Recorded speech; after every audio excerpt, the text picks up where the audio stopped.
미국 한인 커뮤니티에서는 작년 이맘때쯤 코로나가 심각하게 가속화되는 상황이 나오고 미국이 팬데믹으로 진입했을 4월경에는 한국이 얼마나 좋은지 알아야 하며 돌아가고 싶다는 이야기가 많은 교포 및 유학생들로부터 쏟아져 나왔습니다. 실제 한국행 전세기는 모자랄 정도로 만석이었고 미국에서 코로나를 피해 한국으로 나온 사람들이 역대 가장 많은 것으로 추산될 정도였다고 합니다. 그런데 1년이 지난 지금 코로나가 아닌 또 다른 이유로 한국이 그립다는 말이 나오고 있다는데요. 이번에는 단순히 코로나와 같은 안전상 문제뿐만 아니라 한국이 확실히 나은 면이 있다고 강조하고 있습니다. 한국행을 택하고 싶은 이유, 크게 두 가지를 알아보겠습니다. 첫 번째, 미국 전역에 내린 한파. 현재 미국 전역은 한타가 강타했고 일부 지역에는 폭설로 인해서 움직일 수 없을 정도라고 전해집니다. 이것은 30년 만에 미국이 닥친 겨울 폭풍으로 미국 전역의 70%가량이 꽁꽁 얼어붙어 버린 것입니다. 텍사스에서 자주 보이는 바다 거북은 너무 추워서 기절해버렸고 4,500마리가 구조됐습니다. 특히 따뜻하고 건조한 사막이 있는 남부 텍사스에 폭설이 내려서 더욱 속수무책이라고 전해집니다. 이곳에는 겨울이라는 개념 자체가 생소한 곳인데 현재는 자동차의 월동 장비를 제대로 갖추지 않으면 이동조차 불가능한 곳이 태반이 되어버렸습니다.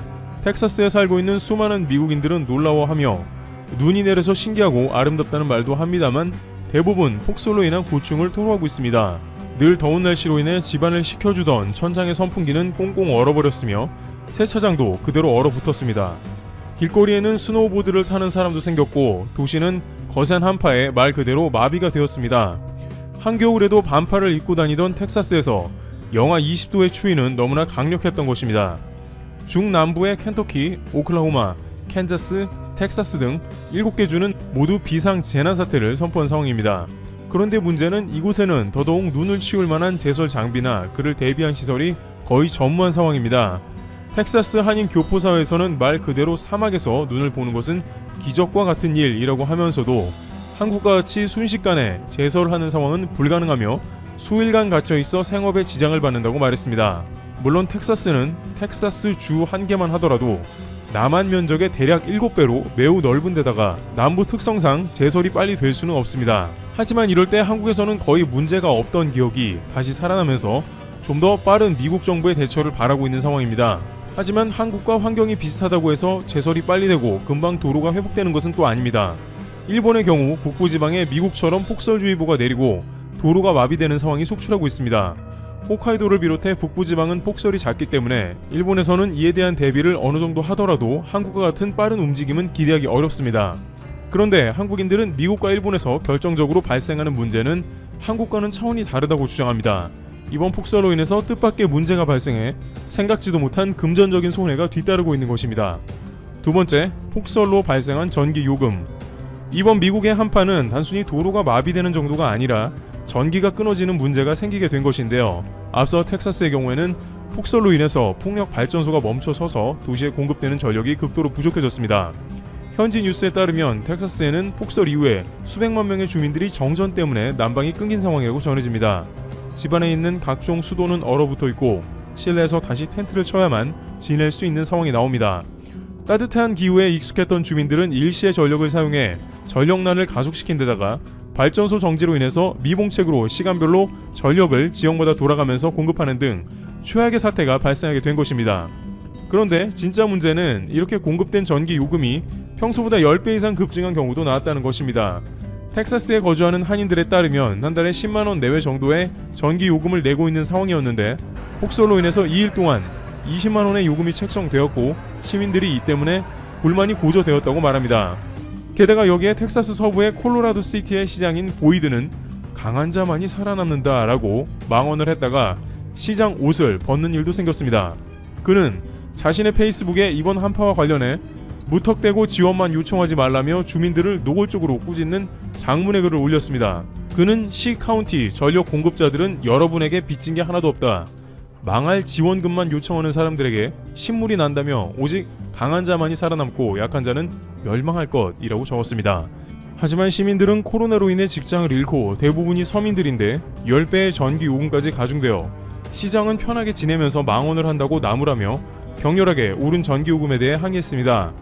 그런데 이렇게 전기 요금이 하루 만에 10배가 치솟은 황당한 일이 어떻게 가능한지 궁금해지는데요.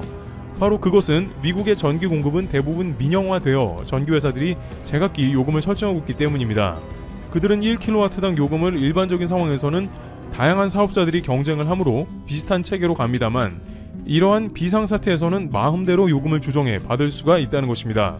게다가 현재 한파로 인해서 석유값이 폭등하는 등 기본적으로 에너지 생산 단가도 올라갔습니다. 하지만 아무리 석유값이 올랐다고 하더라도 전기요금이 10배가 넘게 치솟은 것은 말이 안 되죠. 전기 생산 원가를 훨씬 뛰어넘는 금액인데 그들은 그저 한몫 잡았다는 듯이 폭리를 취합니다. 그러나 국가에서는 이미 민영화된 기업이기 때문에 요금제를 자신들이 손댈 권한도 없습니다. 예를 들면 국내의 각종 호텔이나 숙박시설 같이 성수기 때 수요가 높아 매우 요금을 높게 책정하는데 바가지 요금이라도 그것을 제재할 방법은 없습니다. 미국에서 현재 전기는 그와 같다는 것을 의미합니다. 일각에서는 일본도 그처럼 폭설이 왔을 때 다소 복구가 늦어지는 것은 도로 민영화와 관련이 있다는 의견도 제기되고 있습니다. 지난 12월 도쿄에서 사이타마, 곤마현을 거쳐 니가타현으로 이어지는 간에스 자동차 도로의 경우 그날 아침까지 폭설이 덮친 16.5km 구간에서 1천여 대의 차량이 오도 가도 못하는 고리 피해가 발생한 바 있습니다. 이들 지역을 관할하는 동일본 고속도로 측은 폭설에 갇힌 차량 운전자들에게 물과 빵 등 비상식량을 배포하기도 했습니다. 그러나 일본 현지에 사는 사람들은 아무래도 일본 고속도로의 민영화 이후에 고속도로의 통행료가 지나치게 비싸졌을 뿐만 아니라 이러한 재난사태에서 국가의 공무원이 투입되었던 과거보다 훨씬 늦게 복구가 되고 있다고 볼멘 소리를 합니다. 2019년 여름에 도쿄 하네다 공항 주변의 도로가 모두 유실되었음에도 복구가 매우 늦은 적이 있고, 바로 옆에 치바현에서는 태풍으로 인해 정전이 났는데 2주 동안 전기가 복구가 안 되어 주민이 불편을 겪었습니다. 한국에서 2주 동안 전기가 들어오지 않는다는 것은 상상하기 어려운 모습이기도 한데요. 자칫 한전이나 도로공사가 민영화가 된다면 한국 역시 그러한 모습이 나올 수도 있다는 것입니다. 한국의 경우 태풍이 와서 공항까지 가는 철도가 잠시 멈추긴 했습니다만 수시간 내에 복구가 완벽히 되었고, 길거리에는 눈이 쌓이기가 무섭게 제설 작업이 이뤄져 차들은 빠른 시간 안에 통행이 가능하게 하고 있습니다. 물론 도로공사 외에도 도와 시 혹은 구 단위에서 빠르게 투입되는 장비와 인원들도 한 몫을 하고 있습니다. 한국의 행정 처리 속도는 타국에 비해서 매우 빠르며 이는 한국인들의 삶의 질을 높이고 있는 것입니다. 현재 미국 일부 주에서 한국인들은 이대로 한 달이 지나면 수백만 원의 전기요금을 낼 수도 있고 굶게 생겼다면서 코로나뿐만 아니라 기후변화 등으로 인해서 미국에서 살아가는 게 가끔 정말 위협적이라고 말하고 있습니다. 최근 빌 게이츠는 CBS 방송에 출연해 앞으로 30년간 기후변화 문제를 반드시 해결해야 한다고 강조하며 이에 대한 해결책을 찾지 못한다면 지구에서 내정과 사회혼란이 지속된다고 그 위험성을 강조했습니다. 하지만 30년 뒤가 아니라 이미 미국에서는 수년간 겨울에는 한파가 몰아닥치고 있는 상황이 반복되고 이제 텍사스까지 북극 한파가 밀려들어와 실제로 수백만 명의 주민들이 매우 위험한 상황에 처했습니다. 앞으로 인류는 전염병을 비롯해 기후변화까지 다양한 위험에 처해 있는데 이럴 때 한국과 같이 정비가 잘 된 사회 인프라와 빠른 행정 처리, 국가 기관 산업이 대부분 정부 소유라는 것은 큰 장점이 될 것입니다.